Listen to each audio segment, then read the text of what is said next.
Olá, olá, muito bem-vindos ao terceiro episódio do nosso podcast. Estamos a ser resistentes, nós e o nosso público, o nosso potencial público.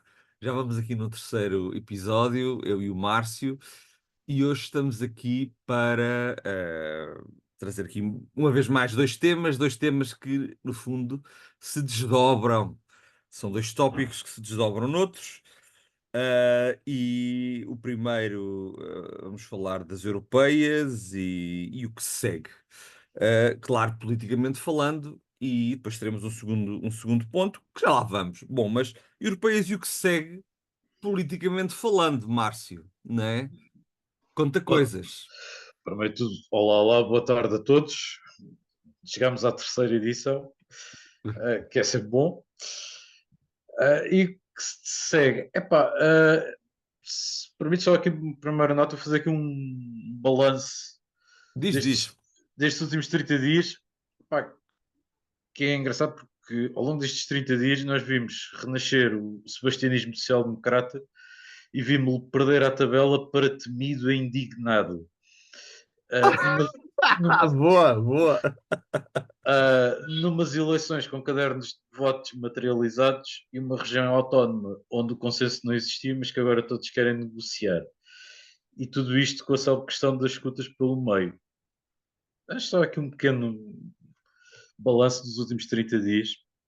E Epá, muitos dias e que tem influência com o que segue, não achas? exatamente. E tem influência com o que se segue, porque é impossível não falarmos das europeias. E efetivamente, é, não há como fugir, quer dizer, a AD perdeu e perdeu por uma margem tangencial. Já se esperava que quem ganhasse por uma margem tangencial. A AD perdeu, mas efetivamente a nota principal que eu quero tirar destas eleições europeias é uma questão muito simples.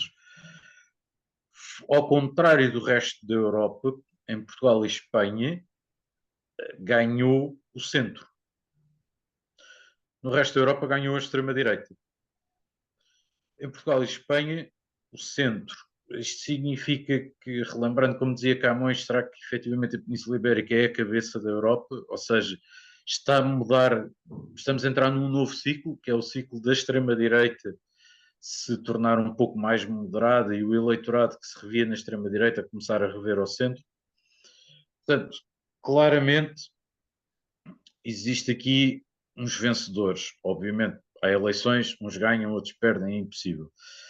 Sem sombra de dúvidas, vencedores. A Iniciativa Liberal fez uma belíssima reta final de campanha. Aliás, os últimos 10 dias de campanha da Iniciativa Liberal foram muitíssimo bons e isso fez com que a Iniciativa Liberal recebesse muito do voto jovem. Inclusivamente muitos que haviam votado Chega nas legislativas. E isso é bom. Significa que as pessoas estão a moderar e que o tal protesto foi ali naquele momento e que se calhar não é uma coisa eternizável ao longo da legislatura. Obviamente o Partido Socialista ganhou as eleições, mas essencialmente Pedro Nuno Santos consegue com esta vitória tangencial segurar a liderança que já estava a começar a ser um pouco posta em causa e consegue segurá-la relativamente bem até ao orçamento. Vamos ver o que é que depois no orçamento vai acontecer. Obviamente, grande vencedor, Luís Montenegro. Sem ganhar, mas ganha. Ganha porque ganha espaço político para o governo. O centro sai reforçado destas eleições, tal como nas legislativas. Prepara uma futura possível liderança para o partido, mas principalmente ganha espaço negocial com o PS a partir do momento que, na própria noite eleitoral, sai logo a terreiro a propor e a defender o nome de António Costa para a Comissão Europeia. Ou seja, não esperando que ninguém lhe exigisse, não esperando que ninguém lhe pedisse explicações, se seria a favor ou contra, sai logo a defender isso. Derrotados, obviamente, o radicalismo à esquerda e à direita. Ao longo destes 15 dias de campanha, nós vimos e ouvimos os partidos mais à esquerda e mais à direita a degladiarem-se entre herdeiros do salazarismo, como ouvimos o André Ventura dizer que era quase que o descendente político do professor António de Oliveira Salazar, gostava ele, quer dizer, o professor António de Oliveira Salazar sempre teve uma figura completamente diferente do André Ventura. E à esquerda vimos um bloco de esquerda tornar-se um completo partido nicho político, e julgo que Mariana Mortágua verá a vida um bocadinho complicada na liderança do Bloco na próxima convenção. CDU tornou-se o velho partido que já ninguém ouve e viu-se ali aflito, quase que para conseguir eleger o deputado. Bom, Livre e PAN começaram muito bem, nomeadamente o Livre, mas claramente perderam o norte político. Ou seja, aliás, esta coisa de há muito pouco tempo do Rui Tavares querer uma união toda à esquerda já é revelante, já é revelador precisamente de algum desnorte que já para ali vai de pensar que o que tiveram nas legislativas iriam ter nas europeias. Houve aqui um certo erro de cálculo. Mas de resto, claramente, a nota clássica para mim, fico com a primeira, precisamente o sebastianismo derrotado pela Temido, a indignada, que era aquela senhora que pareceu sempre eternamente indignada em todos os debates, e guardo na memória a última entrevista com o Zé Rodrigues Santos, que foi apanágio perfeito disso, mas efetivamente conseguiu ganhar, e conseguiu ganhar as eleições, uma margem muito tangencial. Mas acho que a nota que deve ficar destas europeias é de um Portugal, e recordo a primeira página do Correio da Manhã, de segunda-feira, dia 10, em que dizia, e eu não sou propriamente uma pessoa que gosta muito do Correio da Manhã, mas efetivamente dizia uma coisa que é verdade, que é Portugal dá uma lição à Europa. Sim. O centro ganha, e ganha com uma grande expressão. Ou seja, para aqueles que anunciavam um crescendo da extrema-direita, aquele discurso inflamado do André Ventura na convenção da extrema-direita em Espanha,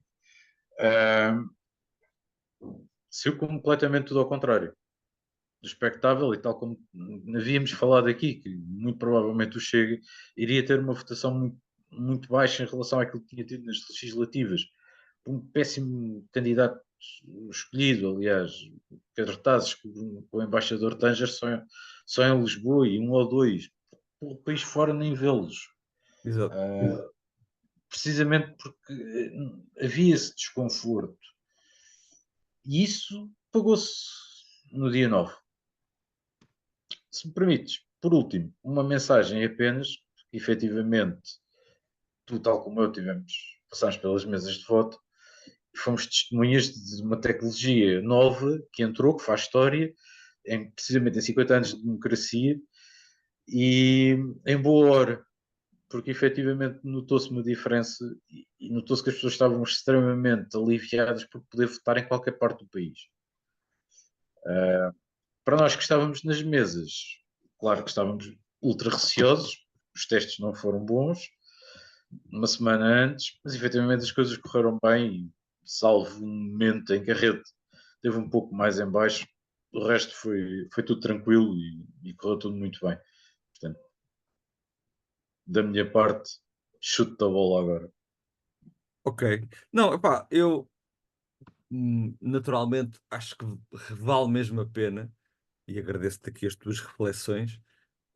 Lá no dia já tínhamos trocado logo um bocadinho algumas impressões e ao longo destes tempos, mas eu acho que gostava de começar a destacar o grande derrotado destas europeias.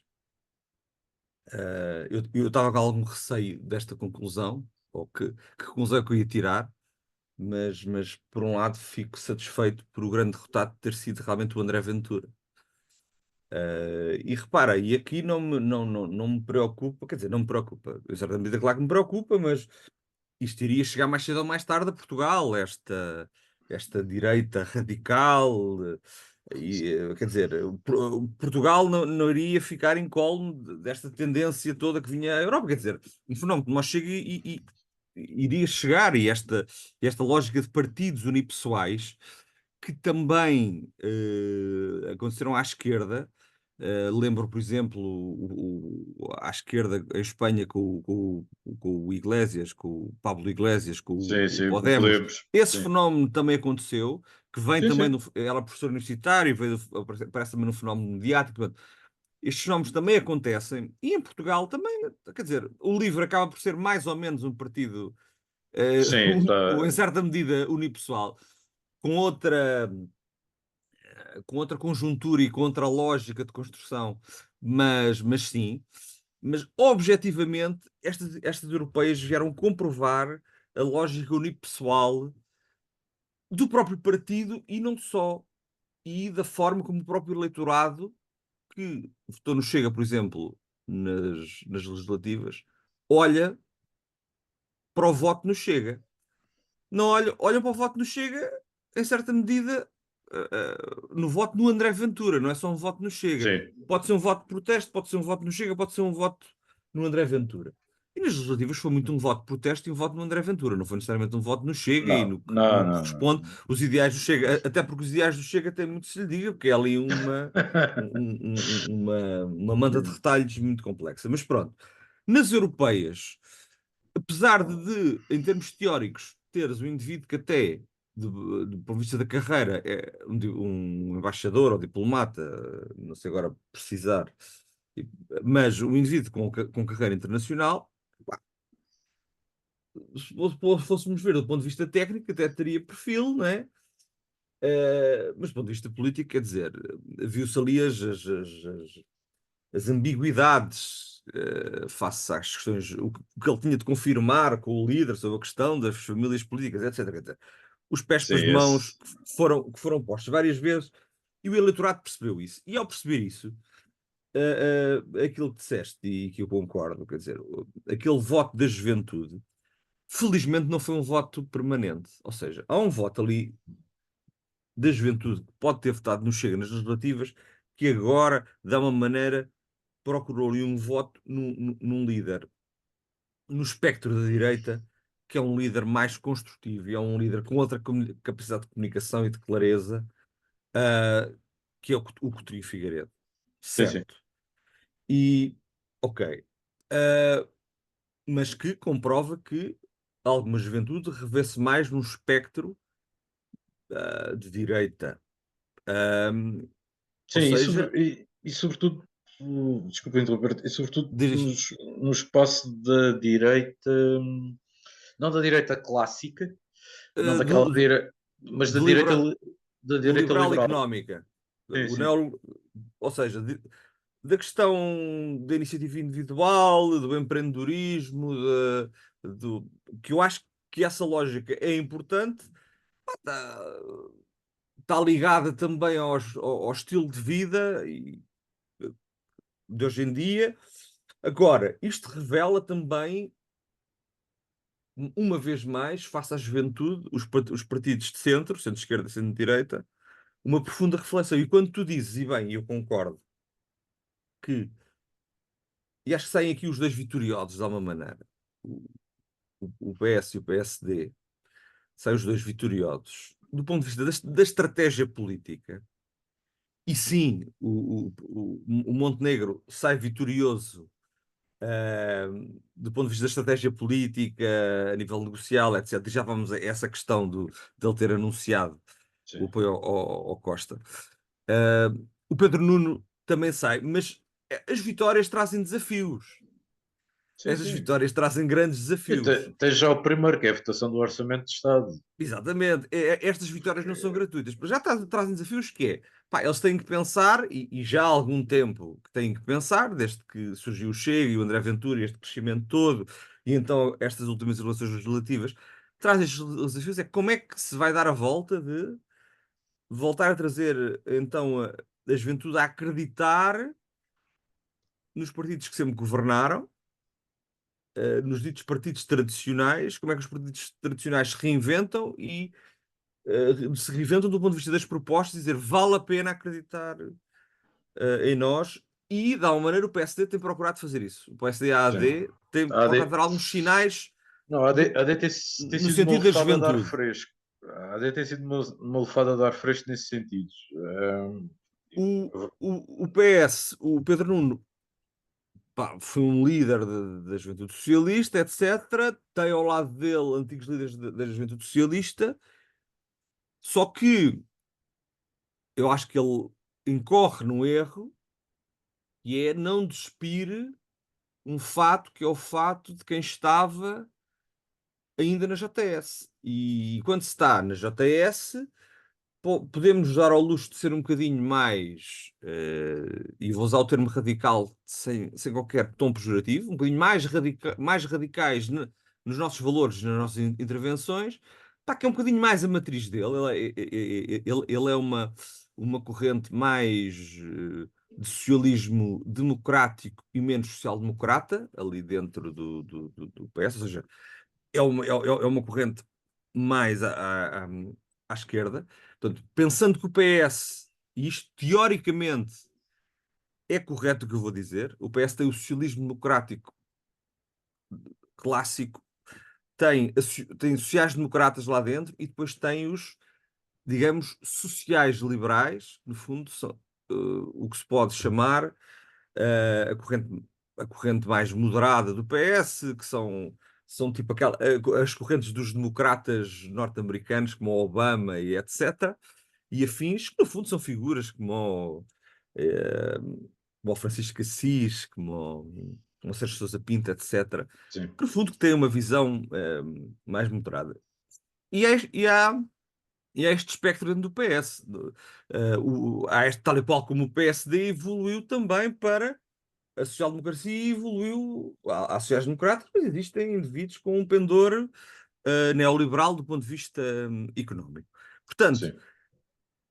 o que acontece é que, claro, a matriz do PS é de uma social-democracia europeia, certo. Agora, o Pedro Nuno Santos é um líder de um partido que tem esta sensibilidade, tem esta pluralidade de sensibilidades lá dentro, não é? E a tendência, e as lideranças são diferentes, etc., mas a tendência dele é muito mais federador à esquerda, Sim. não é? E sendo federador à esquerda, é a tendência dele, ele acha que essa é a estratégia, contudo, acha ele e acham os líderes dos outros partidos, os micropartidos, contudo, não é isso que o eleitorado pensa. E não foi isso que o eleitorado pediu. De longe. Não foi isso que o eleitorado pediu. Portanto, acho que ainda não está a haver uma interpretação correta, não digo só do líder do PS, do próprio secretariado todo do PS, sobre o que é que o povo quer. Pronto. Também te digo, o atual governo, etc., também não está a conseguir chegar a esse. Ou seja, eles ainda não estão a conseguir interpretar bem.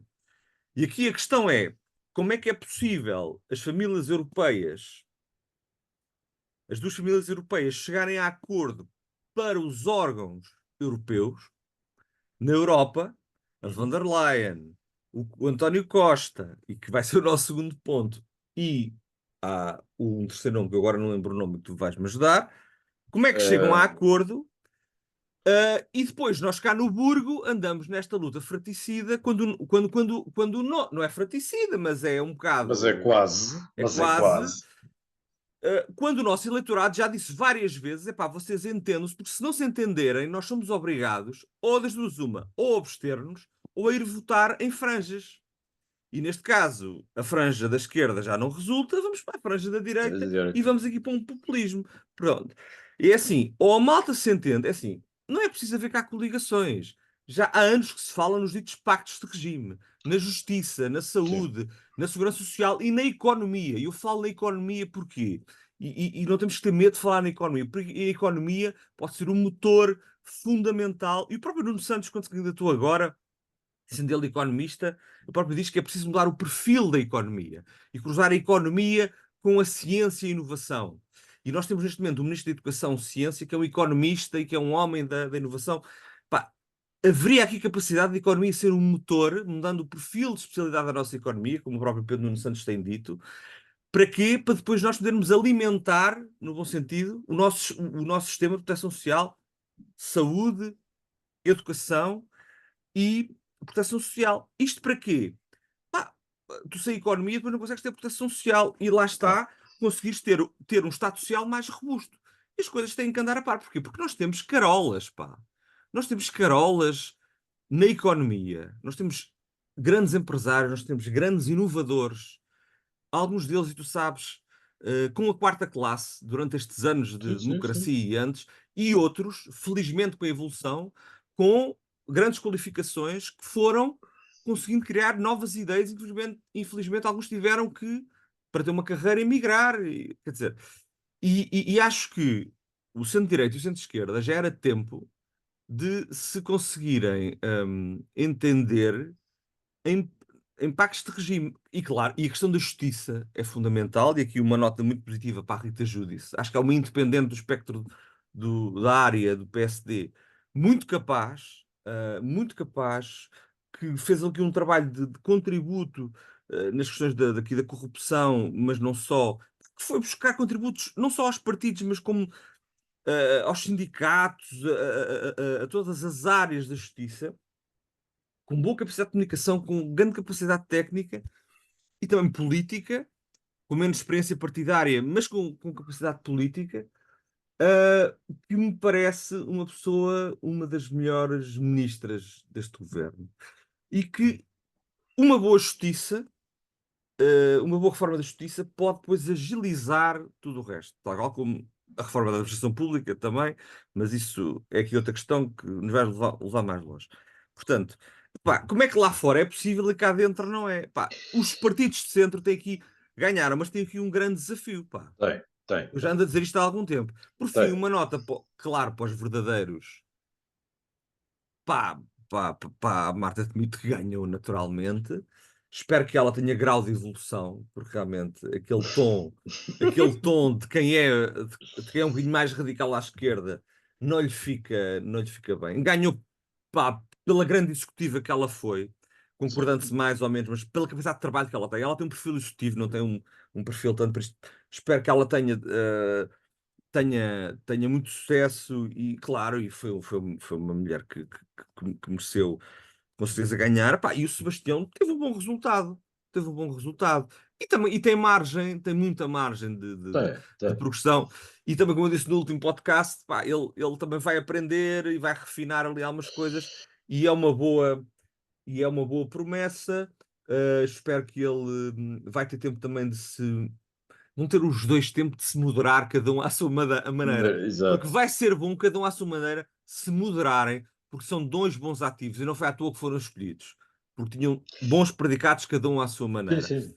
Epá, e eu acho que com isto temos grande responsabilidade. Os nossos partidos têm aqui grande responsabilidade de dar respostas diferentes às pessoas. Não há mais Sim. tempo, não há mais tempo de andar aqui. E eu receio muito, quer dizer, receio por um lado, mas também tenho esperança ehm, que, pá, com as diferenças devidas, né, mas que se consiga chegar aqui a pontos de consenso para poder resolver problemas às pessoas. E fazer governo e oposição na mesma. Fazer governo e oposição Então, não invalida de que haja aqui entendimentos. E há a questão da justiça, tal, tens a sociedade civil, pessoas de diferentes sensibilidades, aquele manifesto dos 50, que já são bem mais, sim, já são mais. estão a trabalhar nisso e estão a procurar mobilizar. Aliás, verdade seja dita, estas estratégias que o governo tinha assumido o compromisso, tem 60 dias a apresentá-las e tem estado efetivamente a apresentá-las, e isso aqui é a primeira nota, é também ela uma nota positiva, Sim, sim, sem dúvida, de compromisso. uh, de compromisso e, sobretudo, compromisso que depois resulta em algo, porque governos a comprometerem-se, tivemos muitos depois a produzir resultado, Sim, compromisso barra execução, claro. tivemos pouco. A realidade é que estas estratégias, que era da saúde que foi apresentada, do combate à corrupção e por aí fora, todas as outras já foram apresentadas e as que ainda faltam apresentar, a questão das migrações e isso, pressupõe todo um conjunto de diálogo que está a ser feito e foi feito e continua a ser feito, diálogo em gabinete entre todas as partes integrantes no processo, desde representantes das classes, outras Aos partidos aos políticos, partidos e outras entidades envolvidas, e que agora passa para a esfera do Parlamento, e é na esfera do Parlamento que essas questões serão discutidas. Eu acho que isso vai trazer e vai acabar por ser o terreno mais fértil para surgir esse entendimento. Porquê? Por uma razão muito simples. Tu até aqui, qualquer questão que chegava ao Parlamento chegava sob forma de projeto de decreto de lei apresentado pelo Governo que ia para o Parlamento para discussão, ou chegava ao Parlamento por via dos partidos da oposição ou o partido do Governo que apresentava e depois normalmente o que acontecia? Baixava à Comissão e ficava lá quase uma legislatura inteira, se não mais do que uma legislatura a marinar. Ou seja, a discussão era nula. Porquê? Porque o ponto de partida da discussão é prévio à chegada ao Parlamento. exato. É ao escutar as partes. É coisa que até aqui não existia. Ou quando existia, era as partes chegavam aos gabinetes para ouvir as coisas como um dado consumado. É isto ou não é nada? Portanto, isto não favorece a discussão. E é um facto.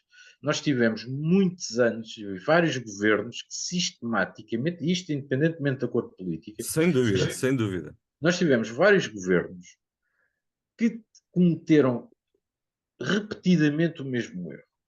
Considerar as discussões prévias como um dado adquirido. Porque nós queremos fazer desta maneira. É impossível. Primeiro pede-se os inputs, depois reúne-se novamente para apresentar aquilo que tu pensaste sobre os inputs que te deram e com a própria realidade legislativa também. Porque a verdade é esta: o Parlamento não compete ao Parlamento estar a olhar para os códigos processuais, para o Código de Direito Administrativo, para o Código de Processo Penal, para todos os códigos, para todos os léxicos jurídicos, estar a olhar para aquilo a tentar perceber se isto é válido ou não é válido. Não, isso é o governo que tem que fazer esse Exato. trabalho. São os ministérios que têm que fazer esse trabalho.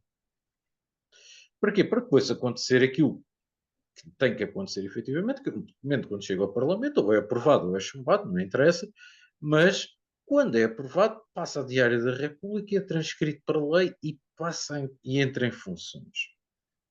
Não.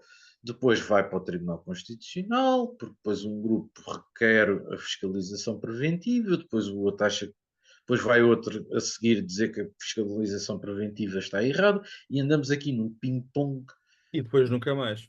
que nunca mais. Olha, Isto, isto e é que deixa. acaba por não favorecer a democracia. E acho que essa é uma das coisas que não tem favorecido a democracia, entre várias. Entre vários aspectos. Há outras coisas. Mas esta é uma Deixa-me das coisas. deixa-me dar-te só Diz. o exemplo bem-sucedido. E os exemplos bem-sucedidos não têm que ser bem-sucedidos a 100%. Sim, Tem que ter sim. um grau muito grande. Pá, dou exemplo no âmbito de educação e ciência.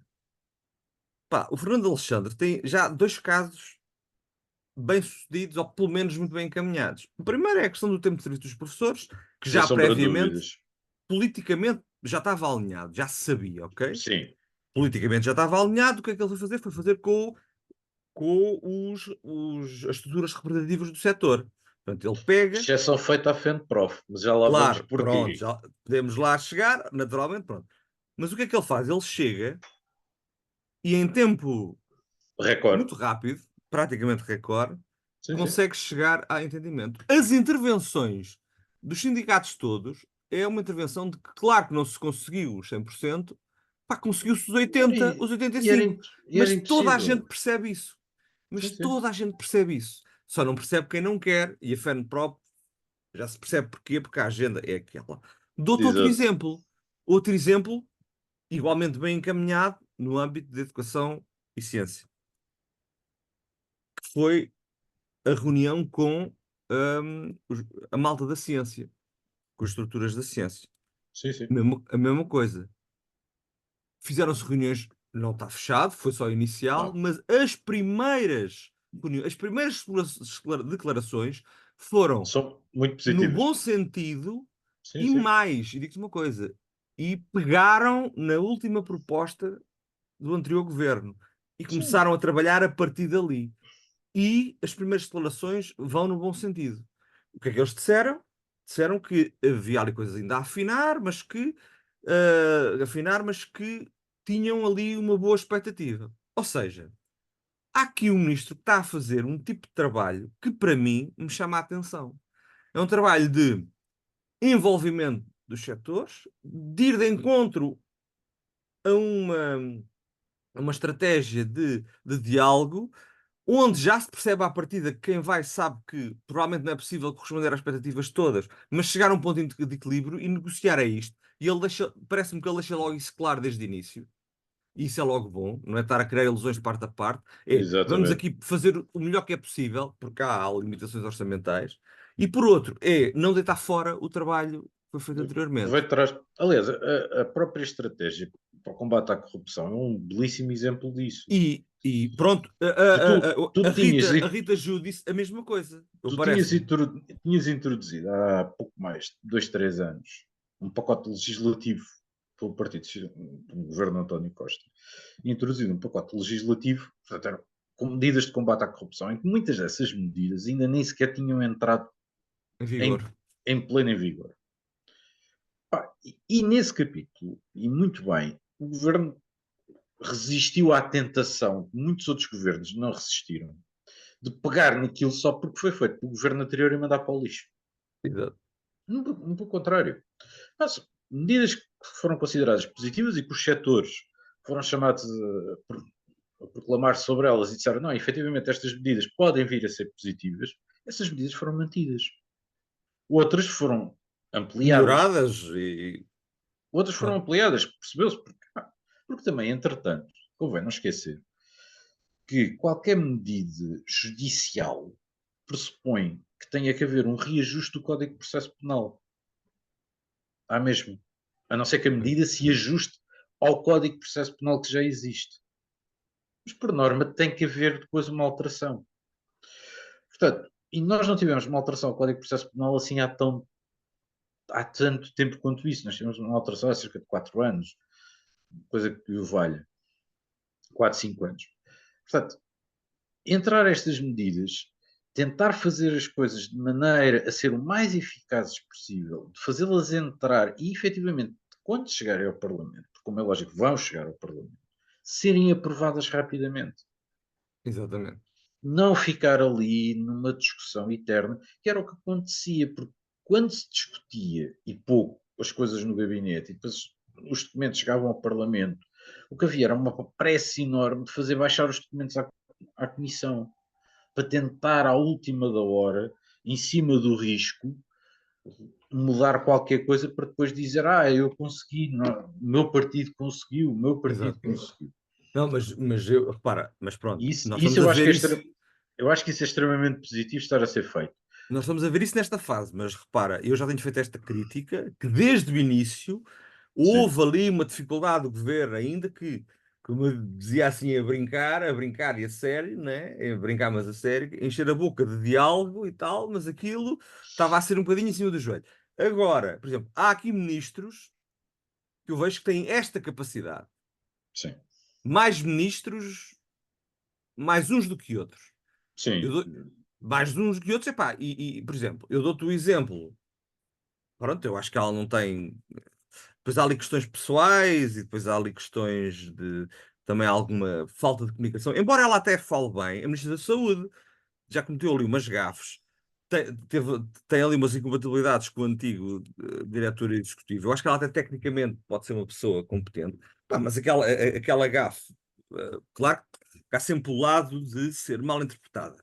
Mas ela já cometeu ali uns deslizezinhos que eu acho que num setor tão difícil como é o da saúde, porque é difícil, é um setor muito, muito, muito, muito difícil, é muito exigente, mas é assim, mas atenção, o da educação dos professores também é muito difícil. E o Fernando Alexandre de alguma maneira Sim, está a levar. Pronto. A Sud é muito difícil também, é muito exigente e a senhora ministra já teve ali uns deslizezinhos que eu temo que isto é inevitável de falar. Existem sempre os primeiros a serem remodeláveis, sim. não sabemos quando.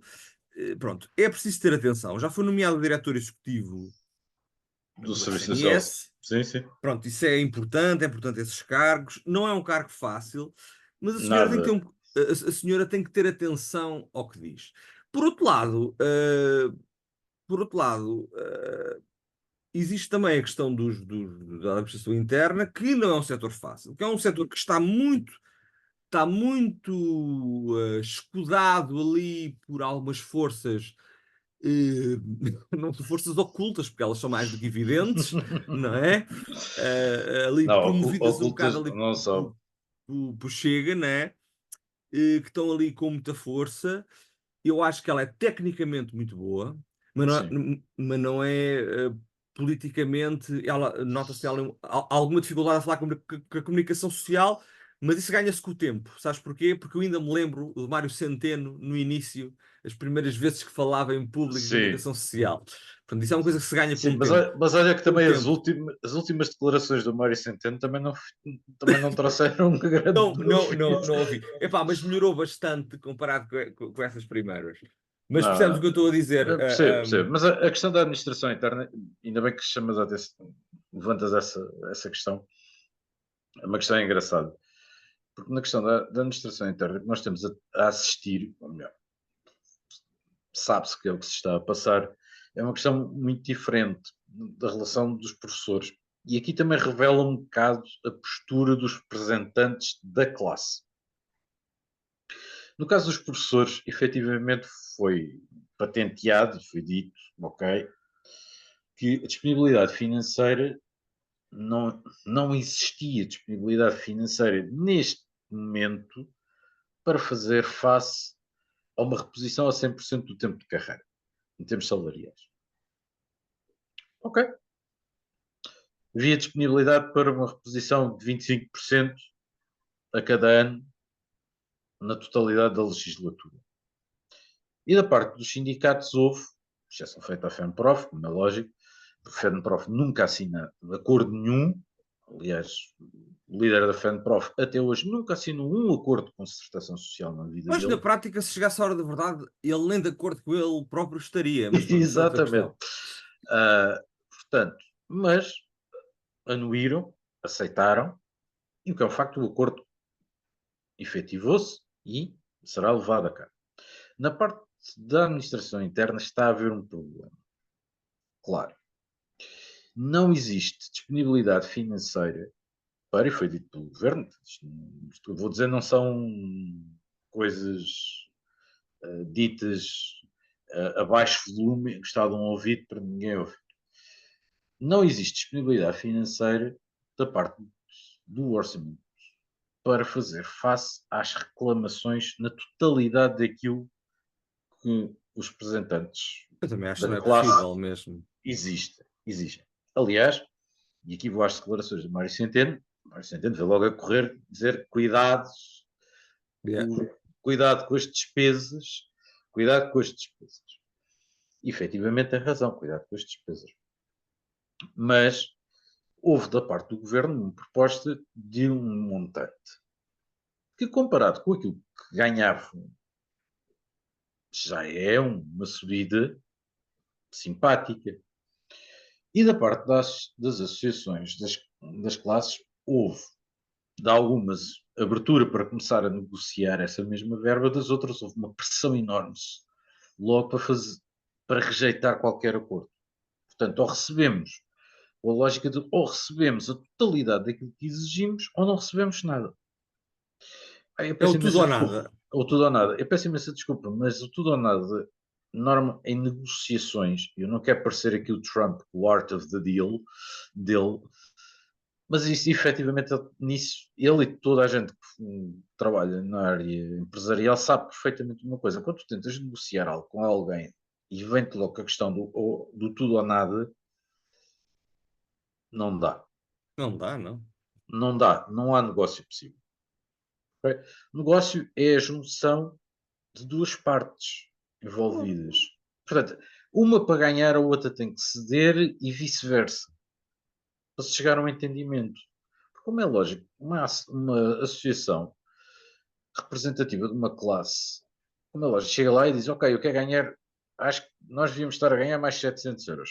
Fantástico. Mas do outro lado dizem que só te podem aumentar 300. Bom, se calhar mais vale então eu negociar os E meus depois, 700 faseadamente e vamos lá chegar na mesma. não, Mas epá, não, e eu acho que há outra há uma, questão.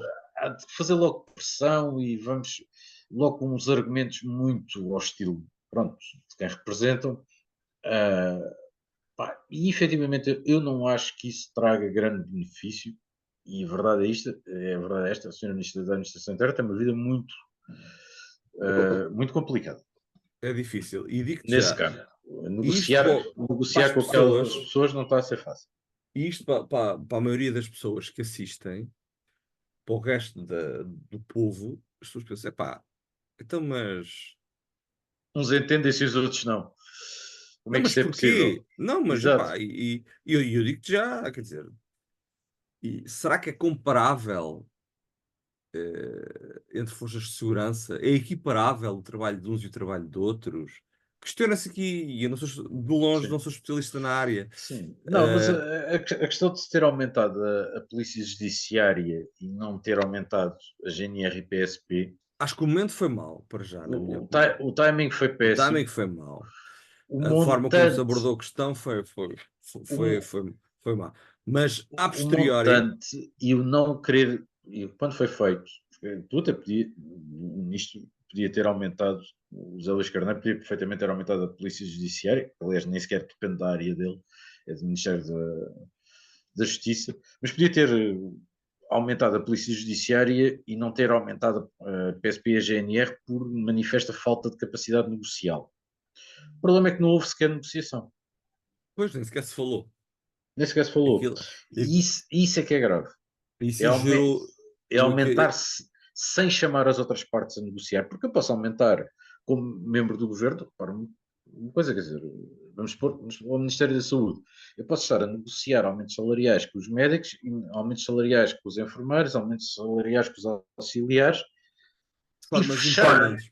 fechar de formas independentes e fechar primeiro o aumento salarial com os auxiliares do que fechei com os enfermeiros e com os médicos. Eu não sou obrigado a ter que fechar os acordos os três ao Mas mesmo eles tempo. arrogam-se a uma equiparação. E a questão é É, essa. Mas pronto, mas isto é porque é assim, depois isto não dá para tudo a todos ao mesmo tempo, quer não, dizer, não, depois, não e dá. as outras Não dá. profissões, e quer dizer, isto é tudo muito Não dá. complicado. Não Bom, dá. enfim, se calhar abríamos ao segundo ponto, e que está intimamente ligado com o primeiro. Primeiro, exatamente. Então, o nosso ex-primeiro-ministro, António Costa, e a Via Verde para a Europa, Exatamente. presidente do Conselho Europeu. O Via, que é que me ve- tens a dizer? via verde para Bruxelas. Esta Pá, Via Verde.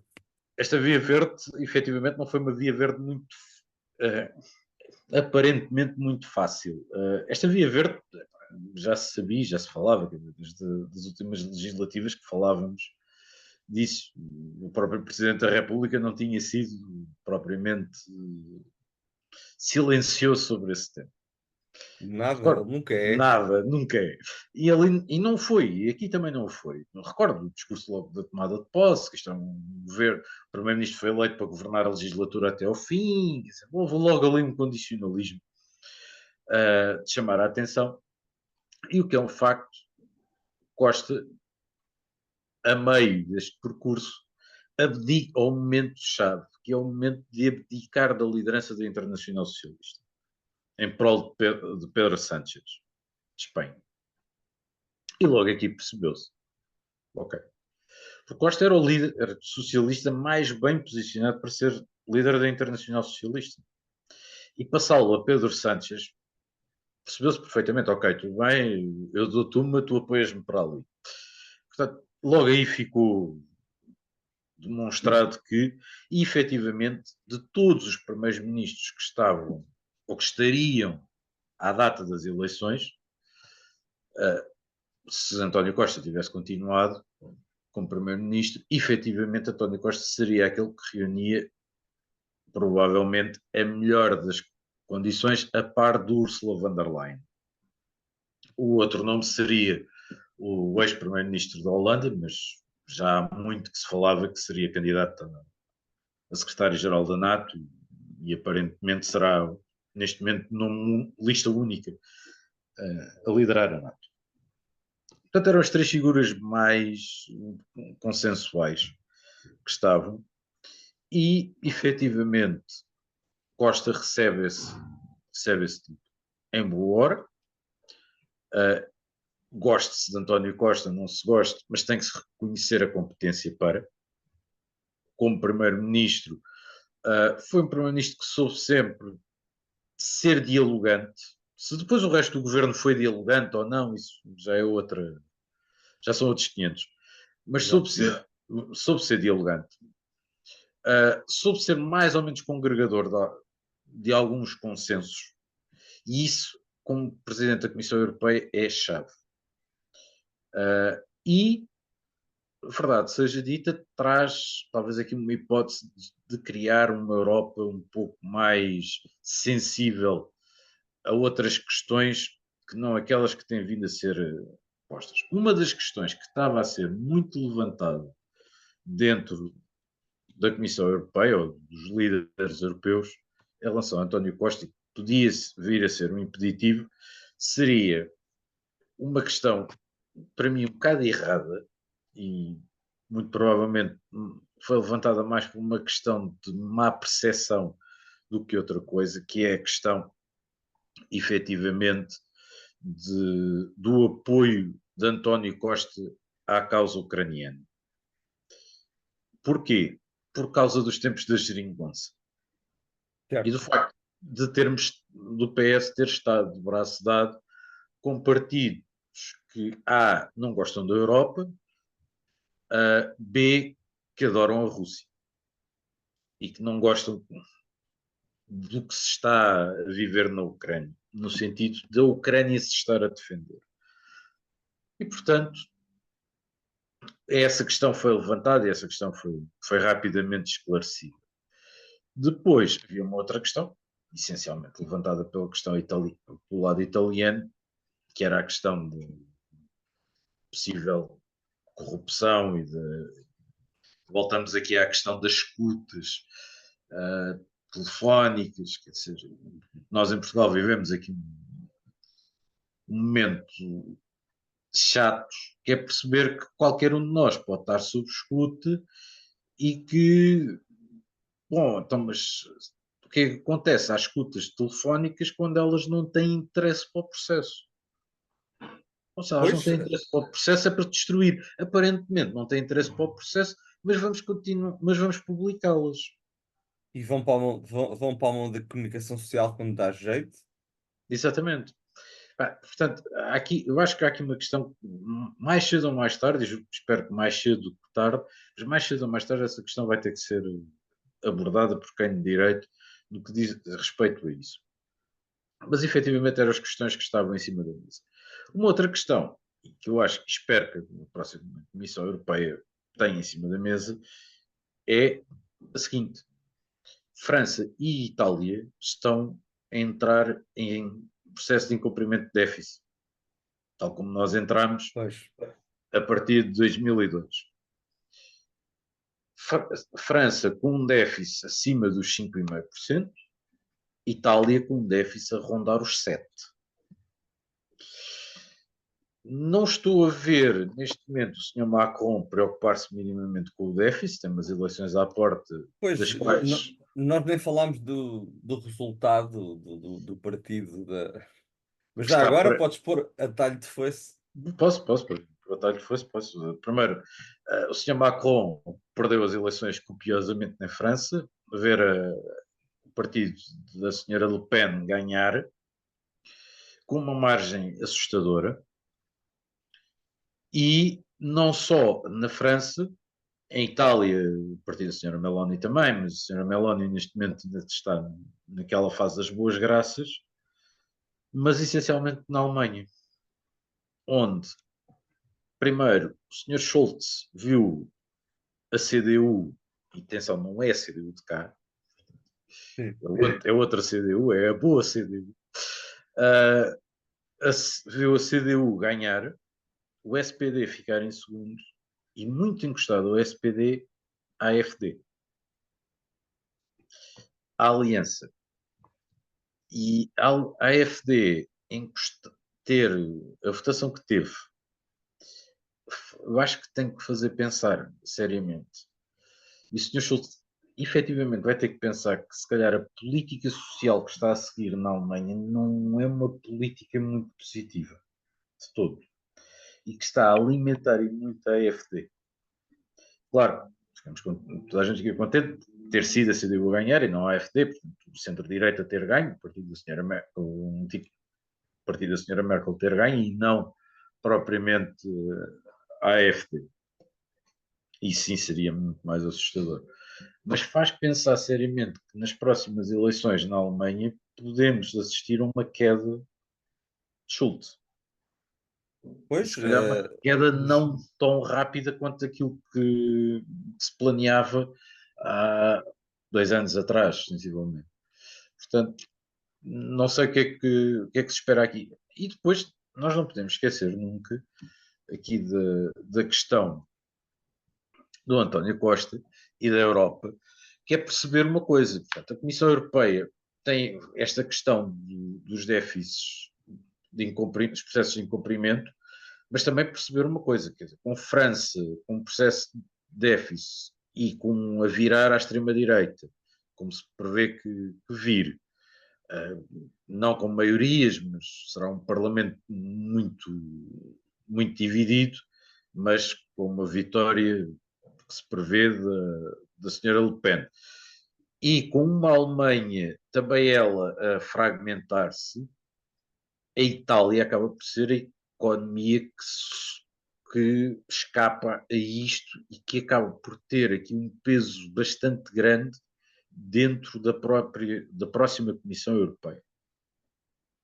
Depois, perceber aqui uma coisa, tem que fazer aqui o equilíbrio entre uma Europa pacifista, como fomos vivendo nos últimos 80 anos, e uma Europa militarista, que vamos ter que forçosamente começar a introduzir, portanto, uma Europa que é capaz de criar a sua própria indústria de armamento, não depender da NATO, mas conseguir ter o efeito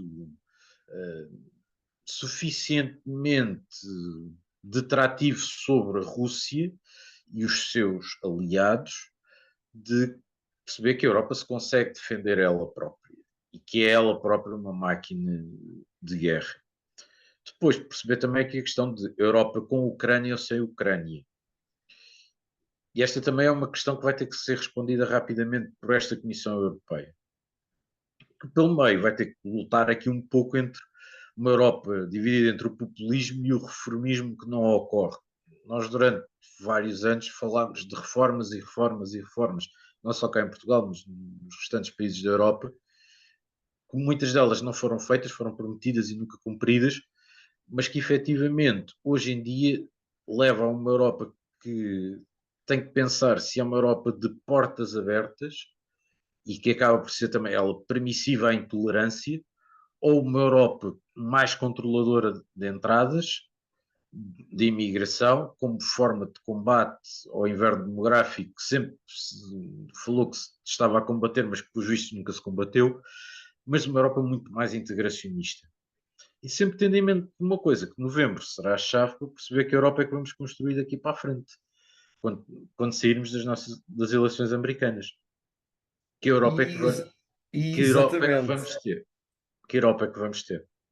Sobretudo, se é uma Europa que é capaz de negociar e dialogar com os Estados Unidos, potencialmente que não tem vontade de dialogar, portanto, os Estados Unidos de Trump, ou se por sua vez também é capaz de dialogar com uma China de Xi Jinping que umas vezes tem vontade de dialogar, outras vezes não tem tanta vontade de dialogar, mas essencialmente perceber se a Europa tem capacidade de dialogar com um continente que precisa urgentemente uma Europa que se preocupe com ele, que é o continente africano. Exatamente. E a Falaste América, disso. e a América Latina. E a América Latina, sem dúvida. Porque, aliás, não é à toa, isto que eu vou dizer não é nenhuma informação classificada, de perto de nós. Eu no outro dia estava a ver um vídeo precisamente sobre uma força americana, que são os Green Berets, portanto, uma força especial cuja função que tem é ir para países amigos ou com quem tens acordos de cooperação e formar e treinar as forças locais para melhor se defenderem. E, portanto, é um espaço de treino onde existe uma coisa que se chama escola de línguas, onde é lecionado vários dialetos para precisamente as forças, quando chegarem lá, saberem falar com toda a gente que está naquele local, não necessitares do intérprete. E pela primeira vez está-se a lecionar que língua? Português continental. Olha, Português europeu. Pela primeira vez.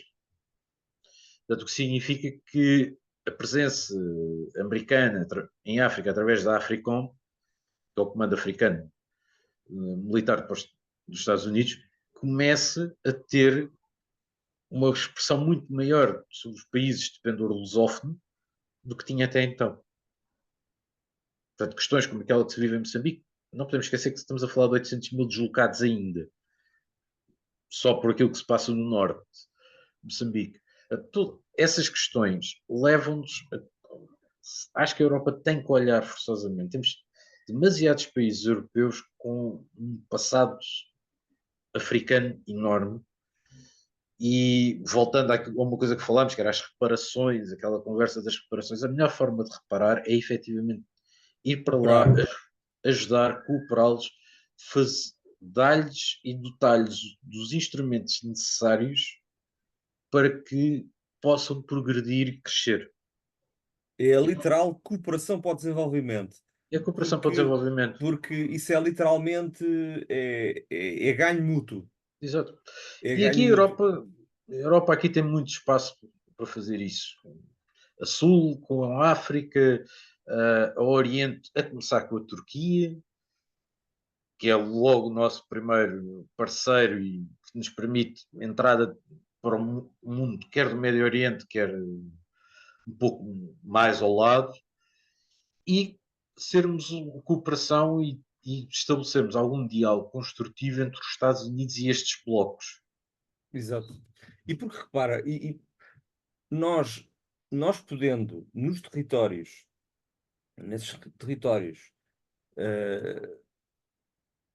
ajudar a implementar, pá, desde infraestruturas, desenvolvimento social e económico, nomeadamente na formação de quadros, mas também na Sim, sim. implementação, etc. No fundo,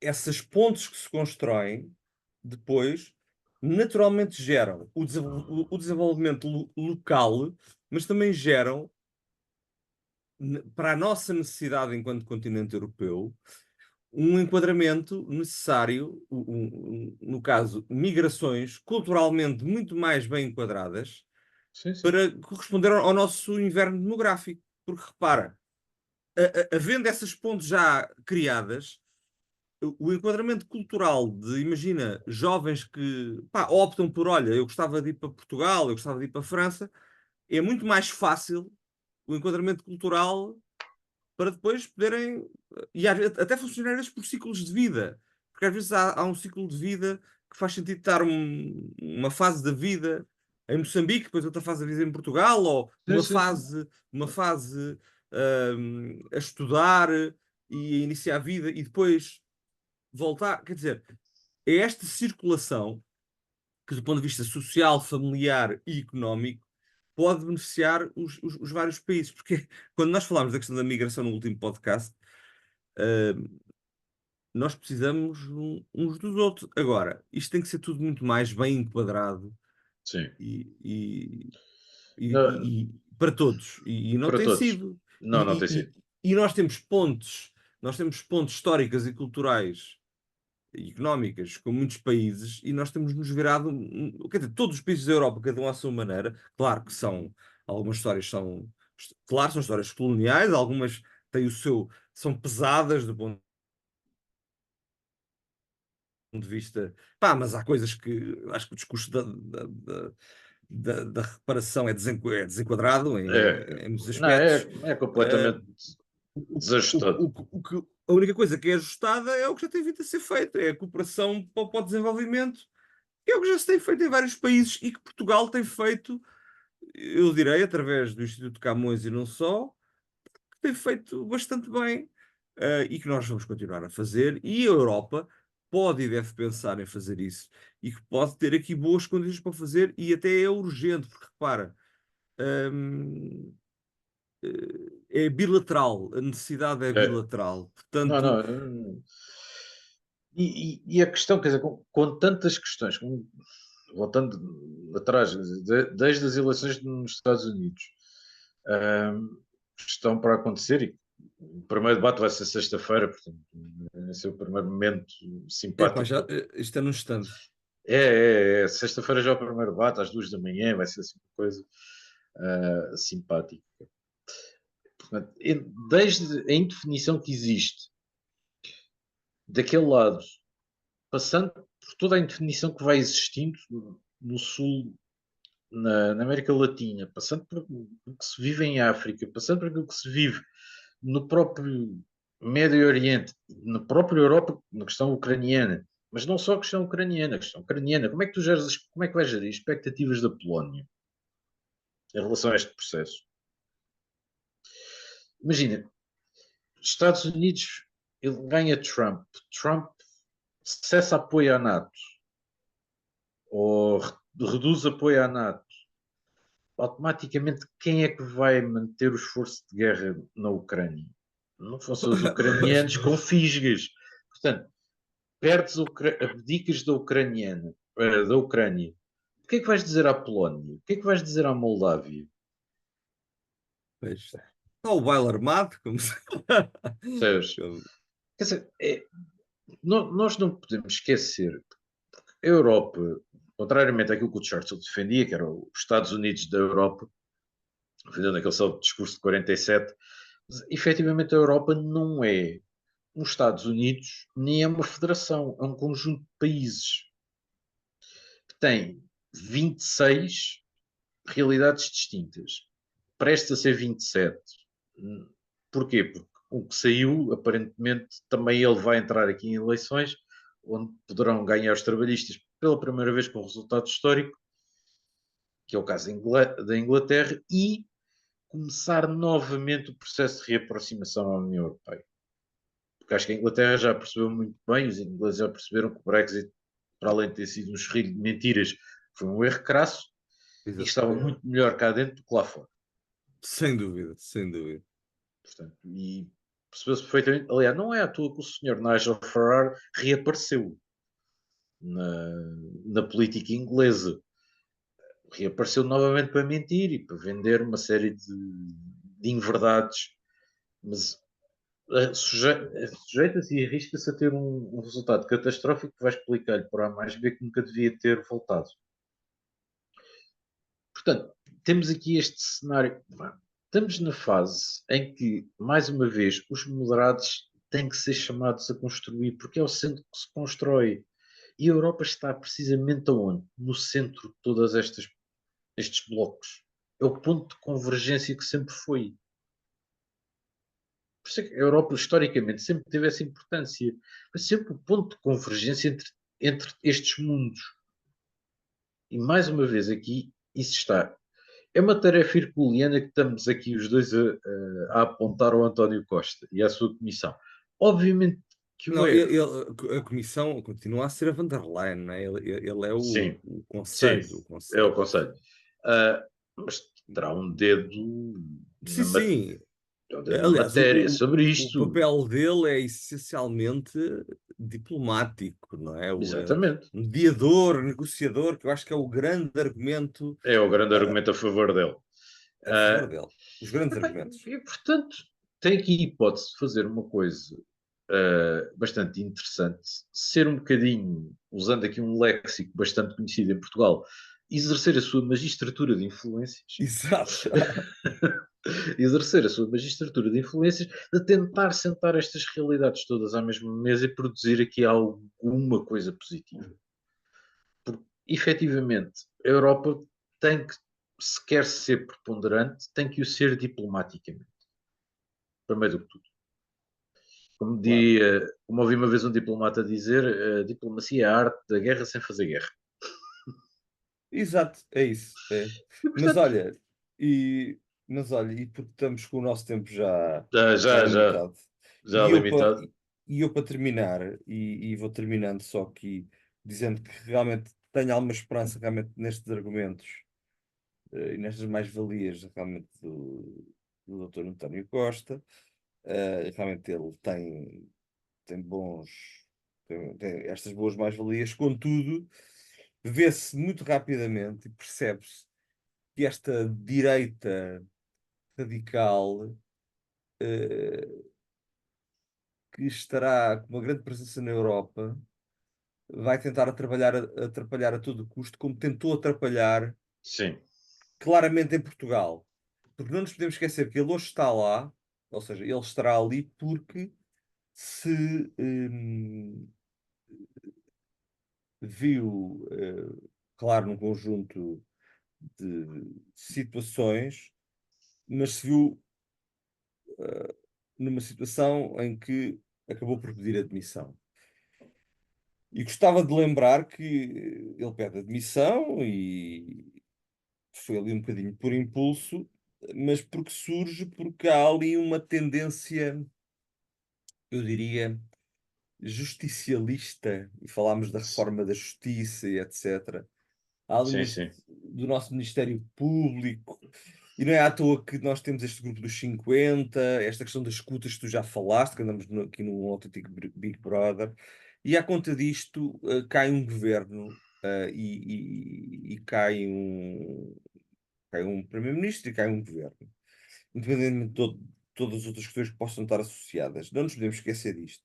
E não posso esquecer disto, que é muito estranho porque é que uma pessoa que é nomeada, como a senhora Procuradora-Geral, eh, quer dizer, o Chega está a fazer de tudo para adiar a ida dela ao Parlamento, quando o Presidente da Assembleia da República foi o primeiro a dizer que era útil ela ir, que era útil, claro, não falar de casos concretos, mas era útil falar prestar contas, como outros já prestaram contas. É uma transparência democrática. hum, e pá, mas por outro lado, o Chega quer que o António Costa vá, no caso das gêmeas, quer que vá lá. sim, sim, Os sim. políticos podem ir prestar contas, mesmo políticos que já não estão sequer em funções, vão lá prestar contas. A chicana política faz parte, mas os protegidos, que é o que eu acho que o Chega e a extrema-direita protege, que é Sim. a justiça e as forças de segurança, os protegidos já não lhes interessa. Não, Não, e interessa também fazer chicana política para afetar para afetar o Presidente da República, para o afetar diretamente, por causa deste caso das gêmeas, independentemente de poder ter havido ali alguma questão a nível procedimental, não sei, mas interessa ao Chega e ao Senhor André Ventura, e eu agora digo mesmo diretamente, interessa acusar e fazer a bandalheira total com cidadãos, chamar a uma comissão de inquéritos cidadãos, qualquer pessoa. Agora, pessoas que têm que prestar contas que não estão acima da lei, uma Procuradora-Geral da República não está acima da lei, não. ah, Ninguém está. ninguém está. Esses aí, ninguém me diga que já interessa proteger. Não há aqui um claro interesse do Óbvio. Chega. o Óbvio. claro interesse do Chega nesta proteção. Portanto, protege uns e vamos ser práticos. Há certos grupos, é o PCP com os ditos, o povo, os trabalhadores, os operários, o PS com a função pública e com os pensionistas, o PSD com os empresários. O Chega encontrou o nicho, que é Sim, o nicho deles é as forças de segurança e os magistrados e a malta. No fundo, são os justicialistas. é. Pronto. Encontraram o nicho deles. E não só o Chega e o ERGT. Não te E esqueças de o onde é que, ERC. não te Pronto. esqueças de onde é que veio o cabeça de lista do ERGT. Pronto. Às E eles andam, europeias. e eles andam a proteger. Sim, E depois acusam o PSD de proteger os empresários e os grandes grupos, acusam o PS de proteger os funcionários públicos e os pensionistas. Pronto, acusam este, aquele. Pá, eles estão a proteger uma classe que, na prática, pá, no fundo, anda, desculpa lá dizer, a fazer cair governos sim, sim. A e a, conf- transformar, a e a transformar querer minar a democracia e o Estado de Direito. e principalmente uma coisa, e esta é uma das questões. Nós na altura falámos quando o governo caiu e falámos precisamente sobre isso. Eu lembro-me, temos falado sobre isso. Que é o seguinte: compete é lógico que não compete. Naquele momento não compete ao Ministério Público dizer por A mais B porque é que está a investigar o cidadão XPTO. Mas mais à frente, compete ao Ministério Público explicar por A mais B, sobretudo ao advogado da pessoa, porque é que o está a investigar. Não ser capaz de o fazer durante 5 meses. Eu não Epá, consigo, eu não consigo explicar em 5 meses porque é que eu estou a investigar este cidadão, que por acaso é o primeiro-ministro, e ali acho que bem, a partir do momento que estás sob suspeita, eu claro, ainda, ele, eu ele ainda posso, tomou, eu ele ainda tomou a posso, atitude que acho que eu ainda se posso entende. argumentar, no caso, por exemplo, já tivemos alguns, no caso da Madeira, antes da Madeira, eu recordo, por exemplo, um presidente da Câmara aqui muito perto de nós, de Lourinhã, que foi, esse ainda foi pior, quer dizer, esse foi julgado, foi condenado, cumpriu pena e voltou para continuar o mandato. Portanto, há estas situações que essas eu acho que são completamente contra. Ora, a partir do momento que alguém que exerce um cargo público é considerado uma pessoa de interesse num processo ou considerado arguído num processo, acho que a partir desse momento deve, no mínimo dos mínimos, suspender o mandato. E, portanto, aí acho que o António Costa fez aquilo que devia ter feito. Agora, o mesmo Ministério Público que lança essa situação não ser capaz de. Então, mas nós consubstanciamos uma investigação com base em provas. Esta é a primeira questão. Yeah. Com base em provas circunstanciais ou efetivas? Efetivas, eu apanho aqui, efetivamente, o senhor foi apanhado aqui nesta fotografia, como aquela autarca do Norte que é apanhada a receber um envelope cheio de dinheiro e com fotos e tudo mais da Polícia Judiciária. Sim, senhor. Mas depois não foi bem. Esta parte passou ao lado. Outra coisa, e falaste muito bem, o processo das gêmeas da Comissão Parlamentar. Serve para quê? Serve para o André Ventura chegar lá e fazer transformar aquilo. Uma comissão parlamentar em Portugal não é uma comissão do Congresso dos Estados Unidos. Ponto número um. E alguém devia explicar isto ao senhor André Ventura. Porque ele claramente não percebe que nós não estamos nos Estados Unidos. Nos Estados Unidos, as comissões parlamentares, as comissões do Congresso ou comissões do Senado é o equivalente a isso a um tribunal. Portanto, tu juras, podes ser condenado por perjúrio, se provado, e a comissão que te vai ouvir tem capacidade investigativa. Vocês têm Pois, investigadores próprios. ok? Portanto, tu vais lá ser confrontado com factos que te são apresentados e, sobretudo, provas. E aquilo que aconteceu ali, naquele momento, com a mãe das gêmeas, não obstante o facto da senhora ter feito aquilo que provavelmente qualquer pai faria, que era tentar furar todos os esquemas e mais alguns que pudesse acontecer para tentar resolver o problema dos seus filhos. Essa é a primeira coisa. Se depois lhe permitem ou não, essa é outra conversa. Esse é o outro lado, exatamente. Esse é o outro lado. Agora ela fez aquilo que qualquer pai faria. Eu julgo que é comum e que todos nós, não sou pai, mas todos os pais fariam. Perante uma situação daquelas, se te dissessem que fala ali com aquele que ele resolve, tu vais lá falar para resolver. Ponto. Qualquer resto de esperança é uma esperança que existe. Agora, ir ali e no meio de uma comissão parlamentar apresentar-te e-mails que nem sequer ninguém os conhecia, ninguém sabia que existiam e que foram apresentados quer por André Ventura, quer para Joana Mortágua, do Bloco de Esquerda. Tá, mas Que chega-se ali, a coisa, o que ato é isto? confrontacional, quer dizer. Que é isto? Então, mas espera aí. Então, de onde é que vêm estes e-mails? Ah, são do processo. Então, mas o processo já havia sido transparecido cá para fora. Quer dizer, mas membros de comunicação social dizem, mas eu estou a trabalhar no processo e conheço as coisas do processo e os e-mails do processo. Eu não tinha visto estes e-mails. Então, onde é que estes e-mails estavam? Os e-mails só podem estar num sítio, não é? Pois. Ok?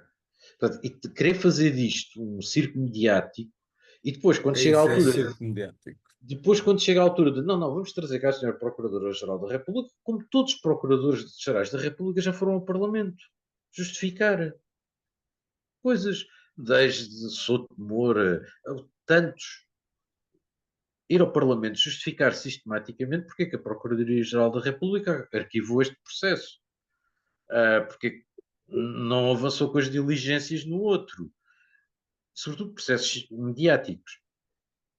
No caso, por exemplo, das pontes, no caso entre pontes, Entre os rios. entre os rios, exatamente. Muito obrigado. No caso, por exemplo, entre os rios, perfeitamente, o procurador, aliás, levou a dois procuradores-gerais irem ao Parlamento explicar porque que a Procuradoria-Geral da República não tinha sido suficientemente lesta numa coisa e foi muito lesta noutra. Isso é normal. E porquê que o Chega não quer, neste caso? Dá que pensar. Quer Dá que dizer, pensar. eu já tirei as minhas conclusões, podem estar erradas, mas, Exato. No fim, quando efetivamente a senhora terminar o seu mandato, que ela já disse que não pretendia continuar, portanto, quando ela terminar o seu mandato, depois iremos saber, obviamente. Mas acho que mas pá, efetivamente aqui o Chega está a prestar um péssimo serviço à democracia, aliás, tem prestado sempre um péssimo serviço à democracia, porque é transformar a coisa, é banalizar o circo, não, é, não, é normalizar o circo. e tá a Só instrumentalizar ali um grupo ou dois grupos que devia da ser pior maneira possível. Da e, pior maneira possível. e os grupos que constitucionalmente têm que ser apartidários. E exatamente.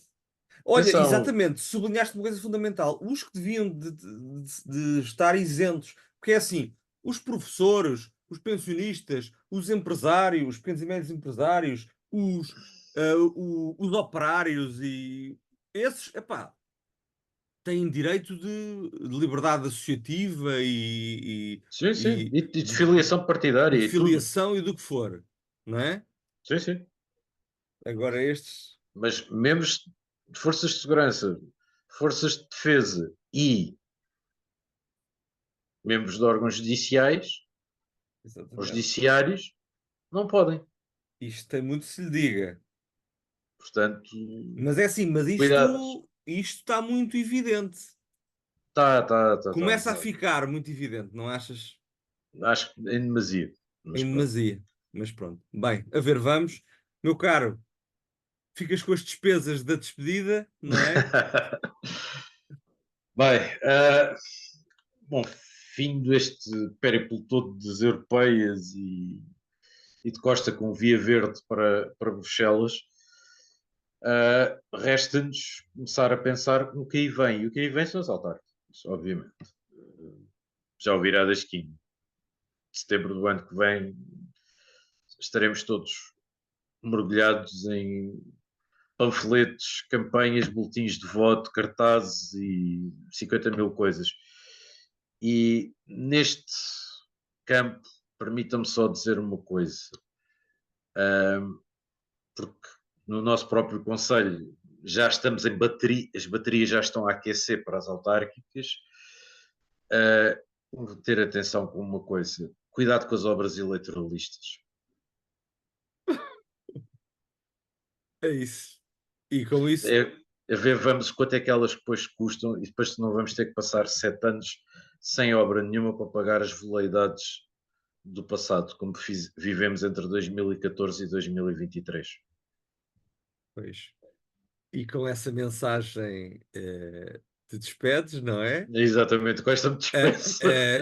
Eu subscrevo inteiramente essa, essa lógica de atenção, caros amigos, as autárquicas estão aí, Exato. então, e voltamos daqui a um mês mais ou menos. Daqui a um mês mais ou menos. Esperemos nós. É isso. Um grande abraço para ti, Vá, Márcio, e um abraço a todos que nos grande ouviram. abraço, obrigado, Carlos. Obrigado. Obrigado.